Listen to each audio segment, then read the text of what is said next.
ये वो लड़का है बिहार का, जो कि वैभव सूर्यवंशी जो खिलाड़ी है इस समय उभरता हुआ, उससे उम्र में बहुत ज़्यादा बड़ा नहीं है। इसका उम्र उसके समान ही है। वो क्रिकेटर है और ये समाज सुधारक है। इसकी कुछ बातें इतनी अच्छी हैं जिसको आप समझेंगे तो ये चीज़ आपको समझ में आएंगी कि किसी भी इंसान को अगर झूठ परोसना है या झूठ पे भरोसा करवाना है तो किस तरीके से करवाया जाता है और कितना आसानी से वो लोग कर भी लेते हैं कि हाँ ये सच नहीं है, झूठ है, लेकिन यही सही है। और ये लड़का उसका पर्दाफाश करने के लिए कितना अध्ययन किया होगा, कितना खंगाला होगा सबूतों को, फिर उसके बाद पेश किया है ये वीडियो। आप लोग देखिए, समझ में आएगा कि किसी भी चीज़ को, झूठ को सही कैसे बनाया जाता है। या समाज में वो बात लागू कर लीजिए, या फिर अपने घर में लागू कर लीजिए, या फिर राजनीतिक तौर पे कर लीजिए।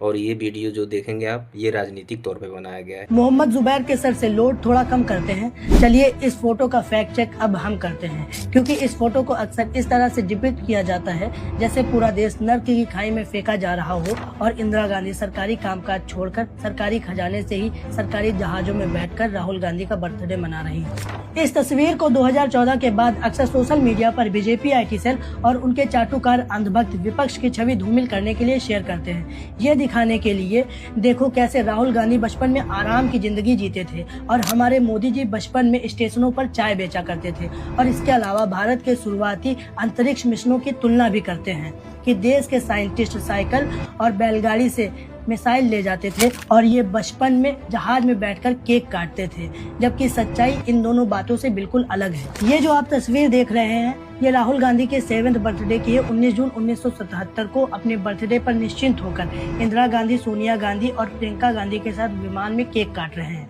निश्चिंत होकर इसलिए क्योंकि उस समय इंदिरा गांधी जी देश के प्रधानमंत्री नहीं थी। वो मार्च 1977 में लोकसभा चुनाव में रायबरेली सीट से चुनाव हार चुकी थी। उस समय प्रधानमंत्री मोरारजी देसाई थे।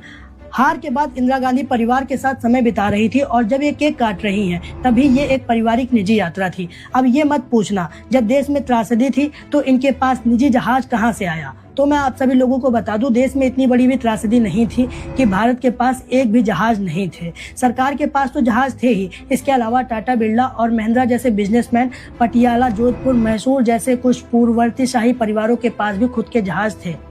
प्रथम प्रधानमंत्री की बेटी और पूर्व प्रधानमंत्री के घर के लोगों को निजी जहाज से यात्रा करना कोई बड़ी बात नहीं थी।